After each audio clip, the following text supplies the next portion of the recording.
नमस्कार दोस्तों, हमारा नाम है अंकुश चौरसिया। आपका इस वीडियो में बहुत बहुत स्वागत है। बताएंगे आपको कि अगले 24 घंटों के साथ साथ अगले 10 दिनों में आपके इलाके में जो मौसमी गतिविधियां हैं, यानी कि जैसे वेदर की जो कंडीशंस हैं वो किस तरह की रहने वाली हैं, कहाँ पर किस तरह की वर्षा की गतिविधियाँ देखने को मिलेंगी, कहाँ पर कैसी रेनफॉल की जो एक्टिविटी है वो दर्ज की जाएगी।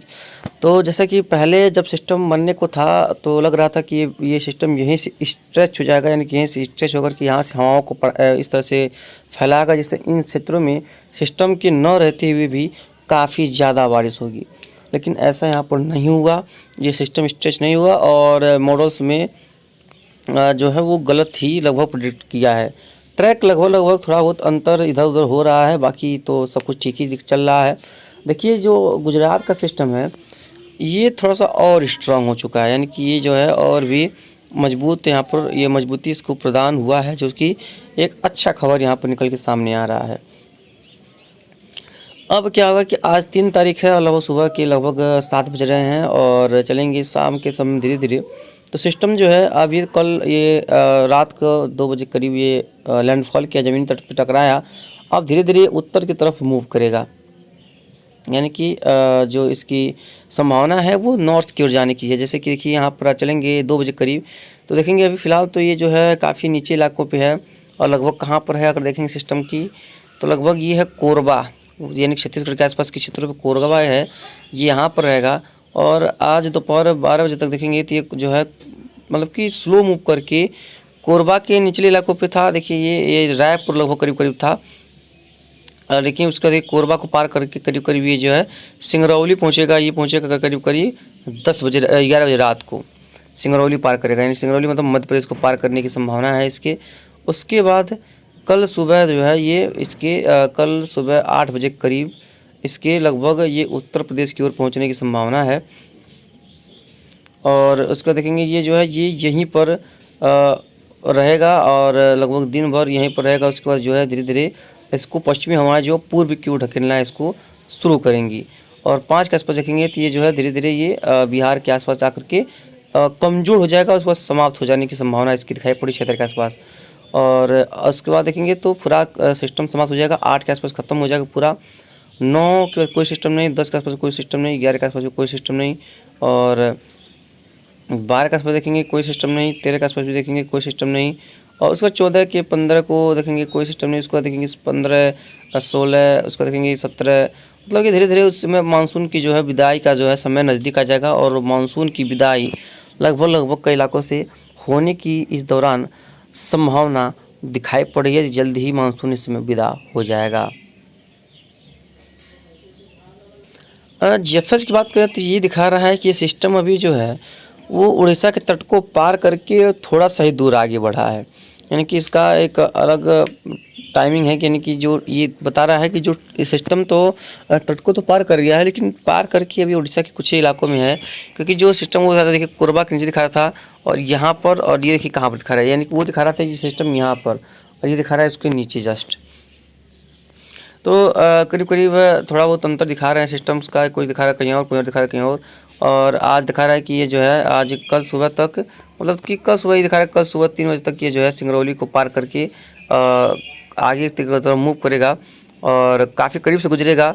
4 की शाम को ये एंटी साइक्लोन बनने की संभावना है और उसके बाद देखेंगे ये 5 तक के आसपास पूरा जो है इसका अस्तित्व जो है वो बिहार पे आकर के ख़त्म हो जाएगा। उसको दिखा रहा है कि जो गुजरात का सिस्टम है वो मतलब कि स्ट्रॉन्ग होता नज़र आ रहा है। तो 6 के आसपास भी देखिए गुजरात का सिस्टम स्ट्रॉन्ग होगा। उसके बाद 7 के आसपास भी वही कंडीशंस रहेगा और फिर दिखा रहा है कि रिटर्न आएगा, यानी कि सिस्टम जो है रिटर्न आएगा गुजरात का सिस्टम और उसके बाद ये जो है ख़त्म हो जाने की इसकी संभावना रहेगी। उसके बाद देखिए बंगाल खाड़ी में सिस्टम तो बनेगा लेकिन इस सिस्टम का प्रभाव बहुत ज़्यादा आगे तक नहीं रहेगा और ये जो है वहीं तक सीमित रहेगा और उसके बाद ये उसका जो है अस्तित्व खत्म हो जाएगा। यानी कि अगर एक बात मोटी मोटा तौर पे कहें तो जो उत्तर प्रदेश का पूर्वी भाग हो या बिहार का क्षेत्र हो गया, ये लास्ट बारिश का स्पेल जो है वो देखने को मिल सकता है। इसके बाद बारिश देखने को फ़िलहाल नहीं मिलेगा, मौसम लगभग शुष्क होने की संभावना है और वैसे भी अब फसलों का नुकसान ही होगा। एक बार अच्छी वर्षा हो जाए फिर बारिश की कोई ज़रूरत भी नहीं रहेगी, तो मानसून आराम से वापसी कर सकता है। जो कमी रहेगा उसकी भरपाई हो जाने के बाद मानसून की जो वापसी हो जाएगी तो वो अच्छा भी रहेगा कि नुकसान देखने को ना मिले। तो ऐसा देखने को ज़रूर से मिल सकता है। जस्ट अब इसी के माध्यम से अगर आइकॉन्स की बात करें कि आइकॉन्स इसके बारे में क्या जानकारी देता है, तो देखेंगे कि 3 तरीके से हमको देखेंगे तो ये जो सिस्टम है यानी कि उत्तर प्रदेश काफ़ी करीब पहुंच जाएगा और ये जो है देखिए उत्तर प्रदेश में काफ़ी जो है वर्षा की गतिविधियों को बढ़ा सकता है। कई इलाकों में अच्छी खासी वर्षा देने की संभावना है और 5 तारीख के आसपास तो रहेगा, लेकिन 5 के आसपास इसका जो अस्तित्व है वो समाप्त हो जाएगा। यानी कि आज से लेकर के रात से लेकर के वर्षा की गतिविधियाँ चलेंगी। हो सकता है 4 को दिन भर चलें और 5 को भी सुबह के समय चल सकती है। उसके बाद फिर उसका अस्तित्व जो है वो समाप्त होने की संभावना है। यानी कि अच्छी खासी बारिश का जो स्पेल है वो आता नज़र आ रहा है। और क्षेत्र पर देखेंगे तो एक काफ़ी स्ट्रॉन्ग WD आ रहा है, यानी काफ़ी स्ट्रॉन्ग वेस्टर्न डिस्टर्बेंस आ रहा है जो कि वर्षा गतिविधियों को काफ़ी इन्हेंस कर सकता है। और उसके बाद ये जो है दिखा रहा है कि एक नया सिस्टम जो है बंगाल की खाड़ी में बनने की संभावना है। उसके बारे में आपको आगे अपडेट करते रहेंगे, कहाँ पर कितना ज़्यादा प्रभाव देखने को मिलेगा, कहाँ पर कैसा नहीं होगा।